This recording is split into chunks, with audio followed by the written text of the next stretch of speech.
Louange et remerciements sont rendus au Seigneur. Nous sommes reconnaissants à Dieu de pouvoir être ici. Et comme je le dis toujours, pour adorer et pour le faire en esprit et en vérité. Lorsque nous avons chanté ce cantique, oui, nous avons chanté le deuxième et nous sommes arrivés au quatrième, au dernier strophe. Et il est dit, plus de chemin ni de volonté propre, que toi seul tu puisses décider, que nous puissions le penser du fond du cœur, afin que Dieu puisse donner sa réponse. Plus de chemin ni de volonté propre, que tu puisses décider toi seul. Je me donne entièrement à toi, que tu sois tout pour moi. Amen. Alors s'accomplira aussi ce que nous avons chanté dans le premier strophe. Tu t'es révélé à moi, ô Seigneur, dans ta grande grâce.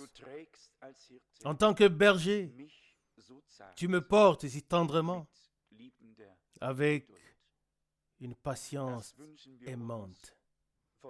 Et c'est ce que nous nous souhaitons de tout cœur. Que le Seigneur nous prenne à lui, qu'il se révèle à nous, et qu'alors il n'y ait plus de voix, ni de volonté propre. Amen.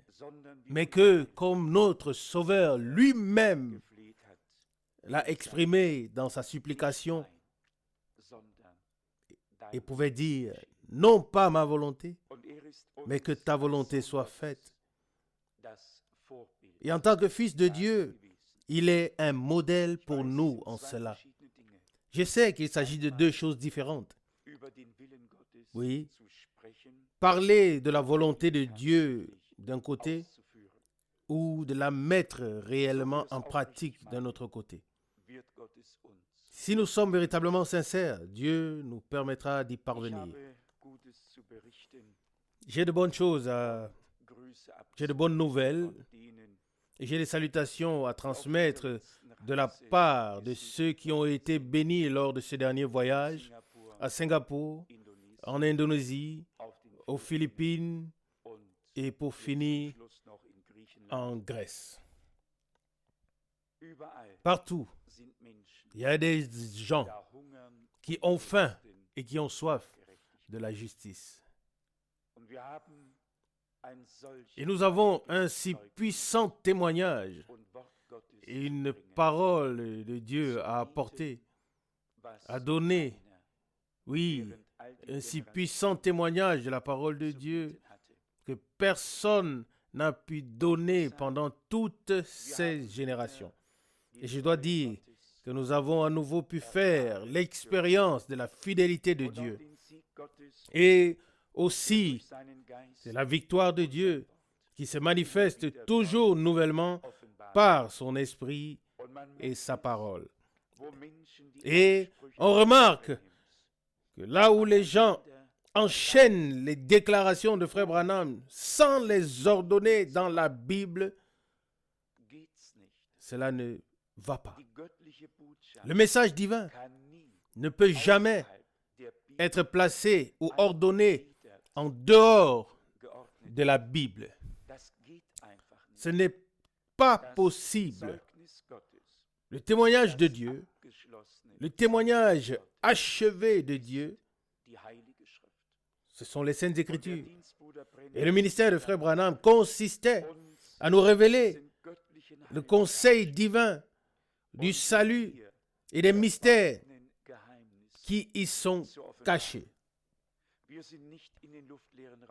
Nous n'avons pas été simplement placés dans le vide ou bien été lancés simplement dans le vide. Nous ne sommes pas des fusées ou des raquettes, mais en tant que peuple de Dieu, nous avons été ramenés au fondement originel qui était déjà capital, important pour les apôtres et les prophètes et sur lequel nous pouvons construire et être édifiés.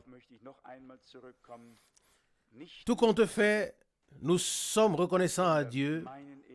Nous ne l'avons pas seulement chanté, mais nous le pensons de tout notre cœur. Et dans le cantique, nous avons chanté « Tu t'es révélé à moi, ô Seigneur, dans ta grande grâce. En tant que berger, tu me portes si tendrement avec une patience aimante. » Combien de patience le Seigneur a-t-il manifesté dans ta vie et dans la mienne? Nous aurions tous eu le cou déjà brisé à maintes reprises. Mais le Seigneur, qui nous a aimés de son amour éternel, ne peut faire autrement que de nous supporter avec une grande patience et d'être avec nous jusqu'à ce que nous soyons auprès de lui. Amen. Oui, je reviens encore. Oui, sur la dernière partie du cantique. Plus de chemin ni de volonté propre. Que toi seul, tu puisses décider.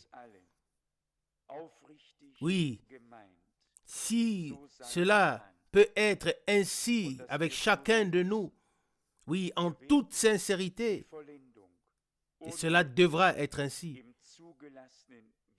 il nous sera impossible d'atteindre la perfection il nous sera impossible d'atteindre la perfection dans la volonté permissive de Dieu. Ce sera la volonté parfaite de Dieu et que personne n'essaye de s'imaginer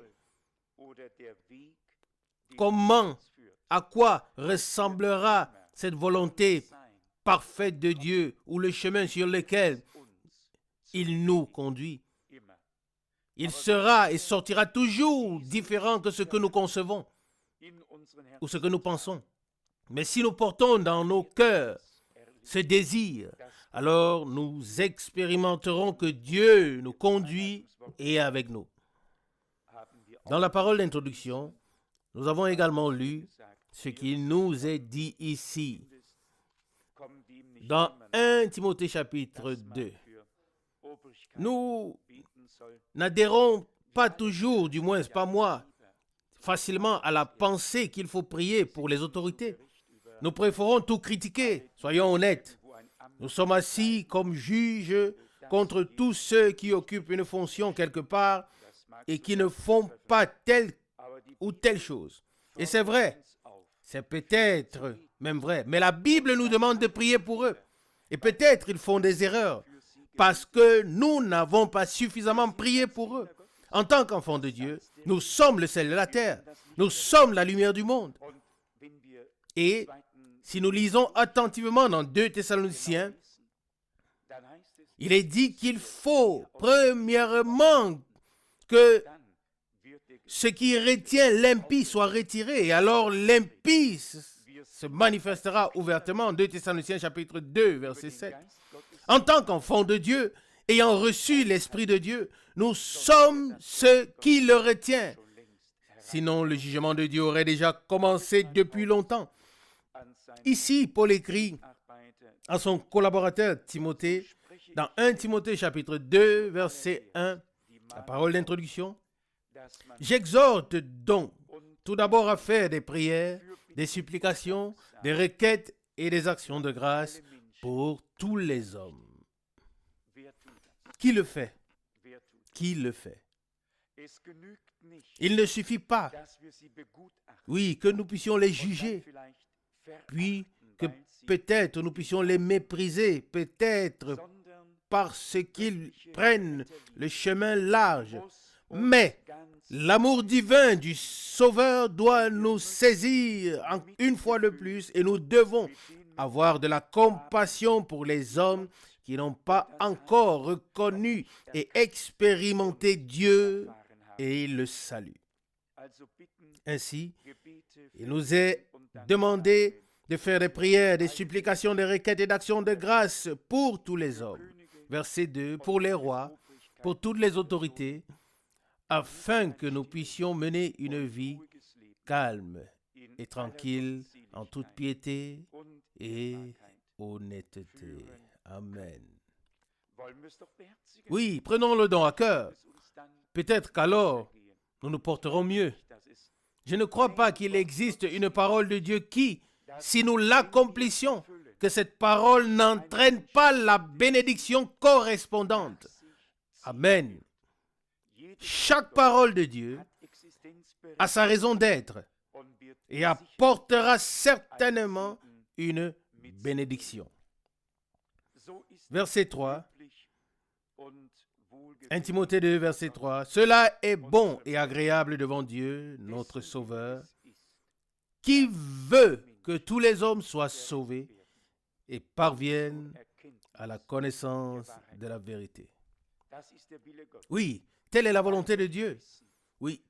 Et comme nous ne savons pas qui acceptera le salut et qui ne l'acceptera pas, c'est notre devoir de présenter simplement le Sauveur aux hommes, de leur demander de croire en lui selon la parole de l'Écriture qui dit « Laissez-vous réconcilier avec Dieu » selon 2 Corinthiens 5, verset 20. Avant que nous ne prions, je voulais lire quelques paroles du psaume 71. Psaume 71, verset 12. Ô Dieu, ne t'éloigne pas de moi. Mon Dieu, viens en hâte à mon secours.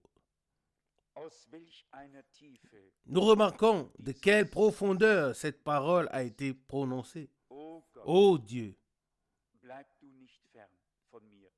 ne t'éloigne pas de moi. Mon Dieu, viens en hâte à mon secours. Ou empresse-toi de me secourir. Nous dépendons de l'aide, du secours de Dieu, plus que nous ne pouvons le mesurer ou l'imaginer. Et s'il nous aide, alors nous sommes véritablement aidés. Oui, avec Dieu, tout est parfait. Il suffit que nous soyons consentants.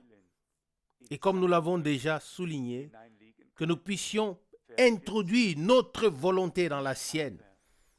Le verset 14 du psaume 71 dit « Et moi, j'espérerai toujours et je ferai toujours croître ta gloire. » Nous voulons que la gloire de notre Dieu puisse croître, augmenter. Dieu a fait de grandes choses et son nom est glorieux.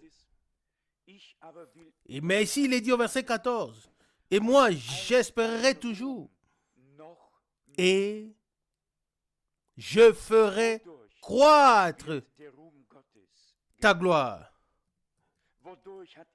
Oui, par quoi est-ce que la gloire du Seigneur grandit?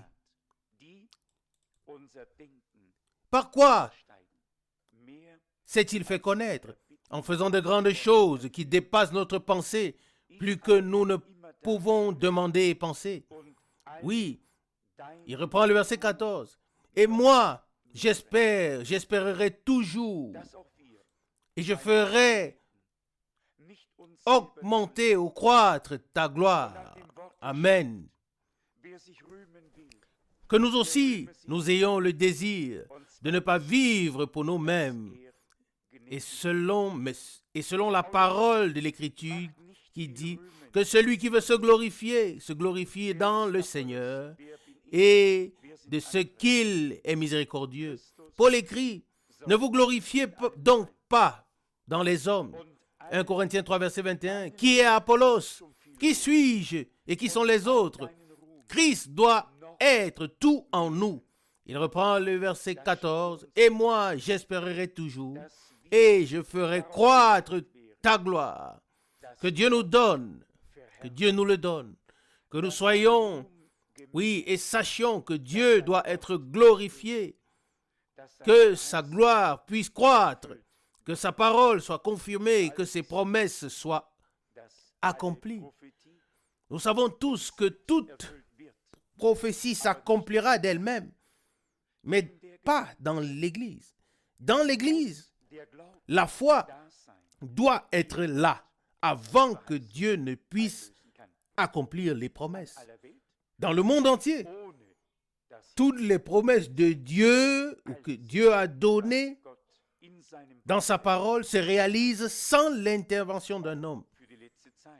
Même pour les derniers temps, qu'il s'agisse de famines, des tremblements de terre ou de catastrophes de toutes sortes, personne n'a besoin de prier pour cela. Cela s'accomplit et arrive parce que Dieu l'a dit. Mais ce qui doit arriver avec nous et par nous ne peut arriver qu'avec nous et par nous si nous croyons Dieu et nous mettons à sa disposition en disant « Seigneur, le but de notre présence ici est de faire croître ta gloire et que tu puisses nous utiliser comme tu veux. » Amen. Et dans le verset 15, il est dit, psaume 71, « Ma bouche publiera ta justice, tes prodiges, car je ne peux pas les compter. » Verset 16. Je veux dire ou raconter les puissantes actions du Seigneur Dieu.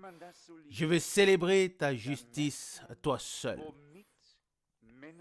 Quand on lit cela, on se rend compte avec quoi les hommes de Dieu se sont présentés devant la face du Seigneur. Moi, ou bien nous, moi en l'occurrence, avons tendance à apporter des choses que nous rencontrons ou peut-être même qui pèsent sur nous. Mais la foi vient de la prédication et la prédication ne passe pas à côté de Dieu, mais la prédication nous conduit à lui et nous révèle ce qu'il a fait. Et nous nous souvenons, oui, de toutes ses œuvres puissantes et nous venons avec cela devant lui. Et nous disons, Seigneur, toi qui as fait autrefois de grandes choses et qui t'as fait un grand nom et qui a ainsi acquis la gloire, tu es aujourd'hui le même. Tu peux aujourd'hui faire les mêmes choses afin que ta parole soit confirmée, ton nom glorifié et ton peuple béni. Amen. Verset 16. Oui, je veux proclamer les œuvres puissantes du Seigneur, Dieu. Je veux célébrer ta justice, toi seul. Oh, remercié soit notre Dieu. Quand nous regardons en arrière, alors chacun de nous, nous avons des choses à nous rappeler, que nous pouvons nous rappeler que Dieu a fait dans notre vie, dans la mienne et dans la tienne. Et si Dieu avait fendu la mer rouge 1000 fois et ne s'était pas révélé à nous, alors qu'aurions-nous de cela?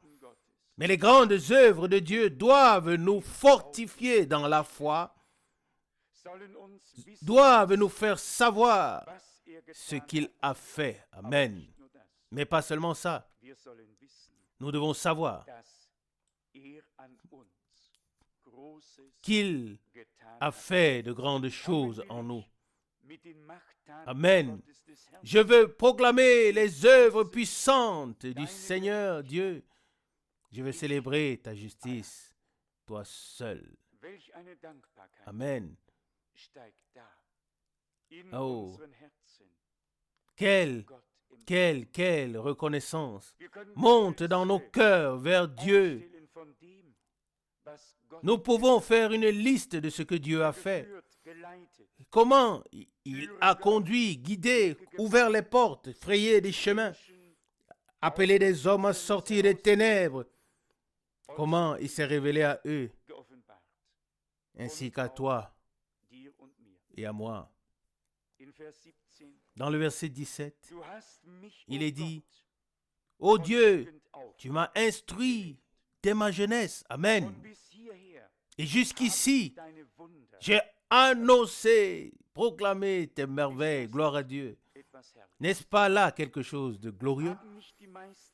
La plupart d'entre nous n'ont-ils pas senti dès leur jeunesse que nous n'appartenons pas à ce monde, que nous n'avons pas notre place sur le chemin large qui mène à la perdition, mais que Dieu a un droit sur notre vie et qu'il l'a aussi réclamé. Il l'a réclamé. Alléluia.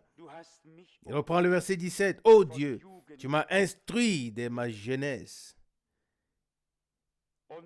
Et jusqu'ici, j'ai proclamé tes merveilles. Amen. Verset 18. Mais, même jusqu'à la vieillesse et aux cheveux blancs, ne m'abandonne pas, ô Dieu. Vous savez qu'il y a dans les Saintes Écritures des choses qui ont bien commencé, mais qui n'ont pas bien fini. Et c'est pourquoi il est écrit, considérez leur fin, la fin. Alléluia.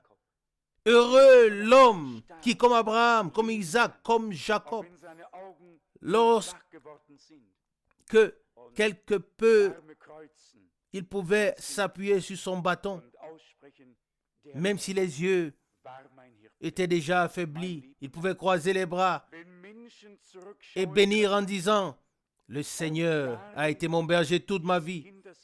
Lorsque des hommes peuvent regarder en arrière aux années passées et rendre témoignage que le Seigneur a été avec moi dès ma jeunesse. Il m'a enseigné. J'ai expérimenté ces miracles. Je les ai proclamés. J'ai rendu témoignage de la grâce qui m'a été faite. Alléluia, gloire à Dieu. Et ensuite vient le désir, verset 18. Mais, même jusqu'à la vieillesse et aux cheveux blancs, ne m'abandonne pas, ô Dieu. Et là, nous avons la promesse. Je ne t'abandonnerai pas. Je ne te délaisserai pas. Alléluia. Le Seigneur sera avec nous tout le temps. Et la suite du verset 18, afin que je proclame ton bras à la génération future et ta puissance à tous ceux qui viendront encore. Si nous lisons la parole qui dit ici, afin que je proclame ton bras, oui, seulement le bras, ce ne serait rien. Mais les œuvres de Dieu, la droite du Seigneur est élevée. La droite du Seigneur conserve la victoire, selon Psaume 118, verset 16. Quand on pense au bras du Dieu de Dieu, quand on pense à la droite du Seigneur, alors on pense qu'il a accompli de grandes choses et qu'il s'est ainsi fait un nom. Alléluia. Afin que ceux, oui, la suite du verset 18, afin que je proclame ton bras pour dire tes œuvres à la génération future et ta puissance à tous ceux qui viendront encore. Ainsi, à ceux avec qui nous vivons dans cette génération et au-delà, et ta puissance à tous ceux qui vivront encore. Dieu s'est manifesté avec puissance. Et je n'ai pas encore entendu dire qu'il est changé entre-temps. Il n'est pas soumis à l'évolution du temps. Il est Dieu, mais il reste élevé comme le Seigneur éternel qui a fait le temps et qui, dans ce temps, réalise son conseil de salut avec ceux qui se laissent insérer dans le même plan de salut. Verset 19, Psaume 71. Ô Dieu, ta justice atteint jusqu'aux cieux. Toi qui as accompli de grandes choses. Ô Dieu, qui est semblable à toi? Nous devons tout simplement être dans l'attente que Dieu n'a pas seulement fait de grandes choses, mais qu'il fait de grandes choses parce qu'il est le même. Si nous ne nous attendons à rien, alors rien ne se passera. Dieu veut que nous sachions qu'il est capable de grandes choses. Dieu veut que nous le croyions, car il veut se manifester ou démontrer sa puissance et sa gloire. Verset 19, ô Dieu, ta justice atteint jusqu'aux cieux, toi qui as accompli de grandes choses, ô Dieu, qui est semblable à toi. Dieu n'a-t-il pas fait de grandes choses dans nos vies, dans la tienne et dans la mienne? N'avons-nous pas souvent chanté, Seigneur, tu as fait de grandes choses pour nous ici? Et exultant dans la poussière, nous t'adorons, nous te prions. Et nous avons chanté, tu t'es révélé à moi. Heureux celui qui peut le dire, oui, l'affirmer en vérité. Au verset 20, il est dit, tu nous as fait sentir beaucoup de détresse et de souffrance, mais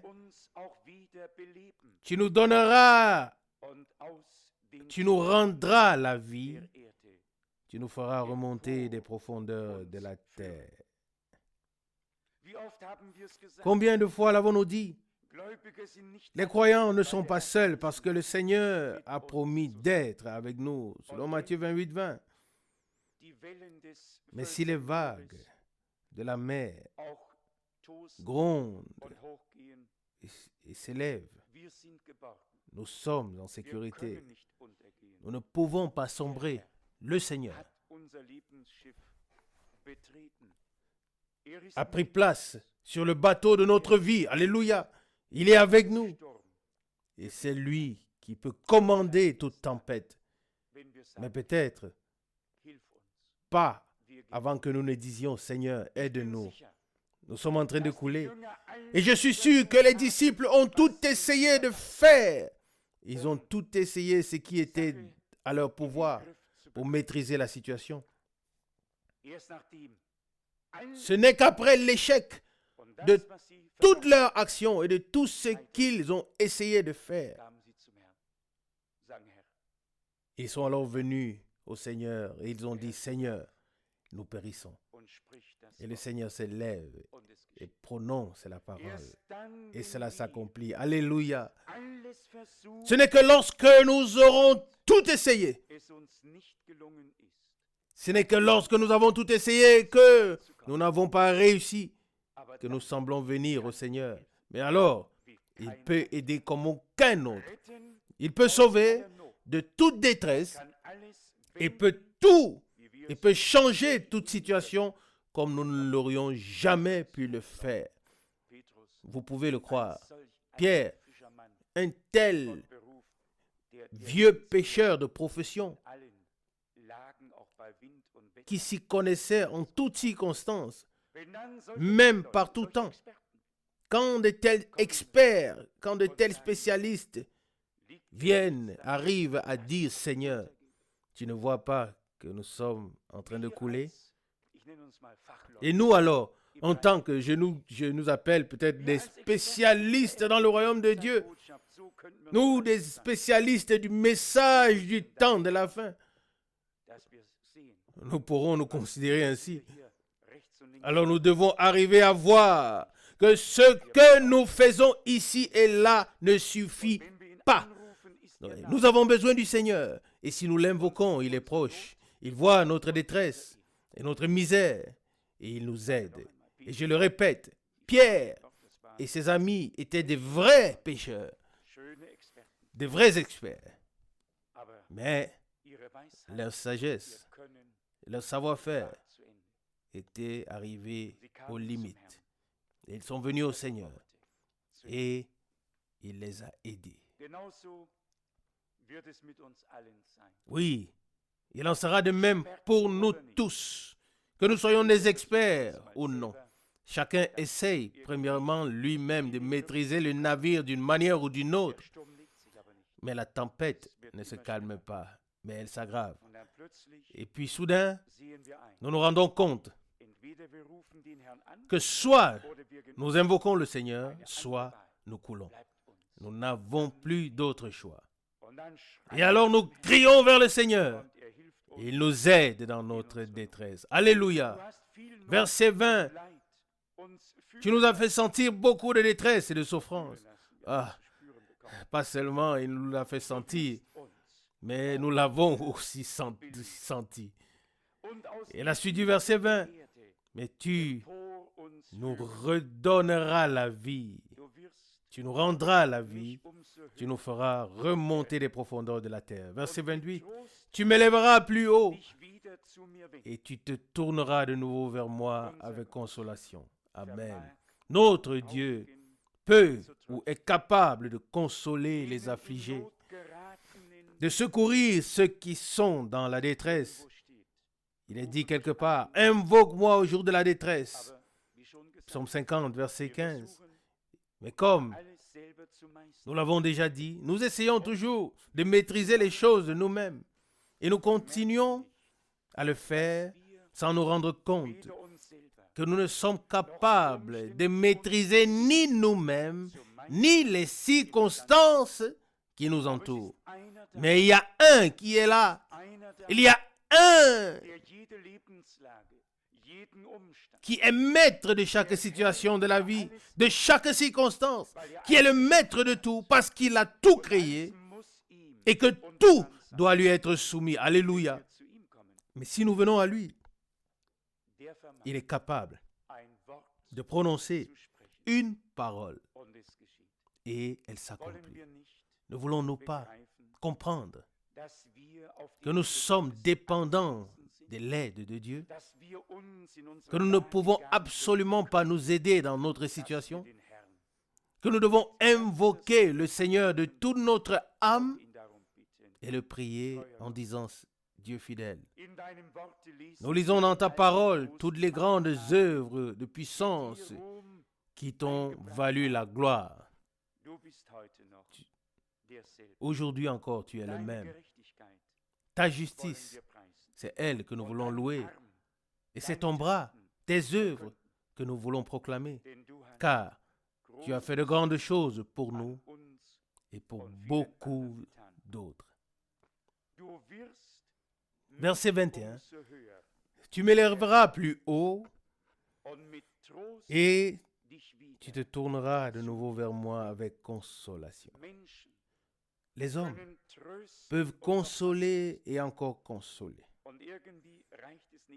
Mais d'une certaine manière, cela ne suffit ni dans un sens ni dans l'autre. Mais lorsque le Seigneur console, quand il aide, quand il intervient, quand il bénit, alors tout s'est rétabli, tout va bien.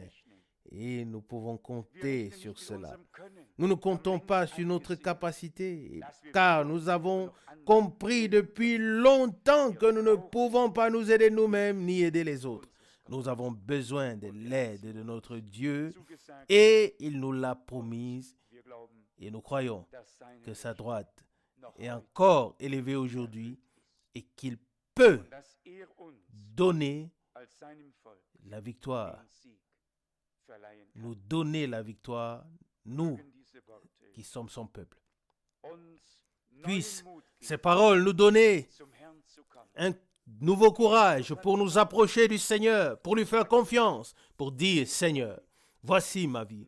Prends-la, fais de moi ce qui te plaira.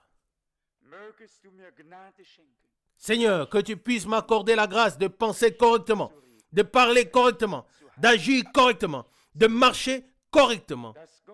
Que Dieu prenne simplement nos pensées, nos cœurs, notre vie tout entière entre ses mains et qu'il puisse nous façonner selon son cœur et sa volonté. Alléluia.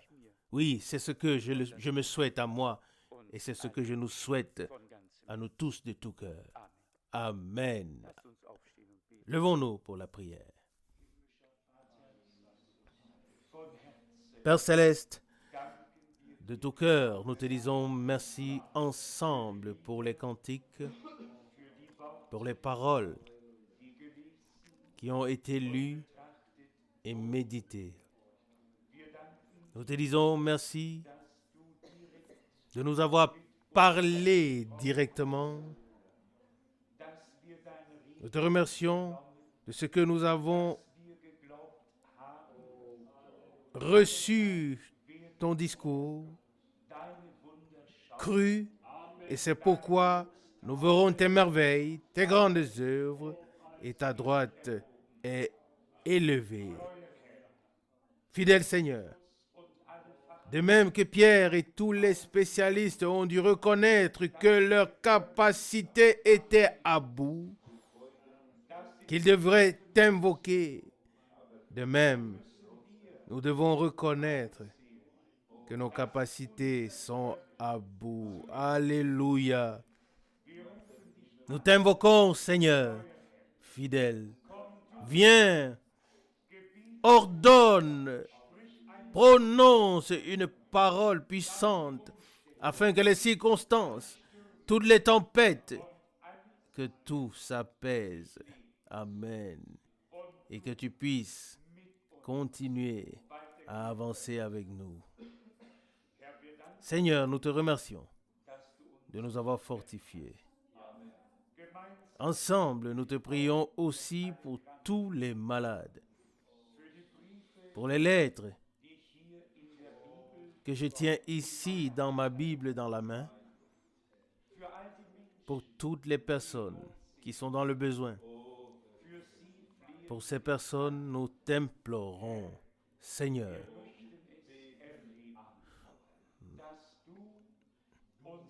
Nous voulons expérimenter que tu exauces nos prières, que tu réponds à notre foi et que tu fasses ce que tu as promis dans ta parole.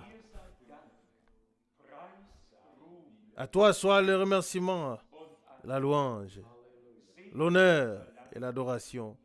Bénis notre pays, nos autorités, bénis notre ville. Seigneur, nous te remettons tout, si cela est dans ta volonté.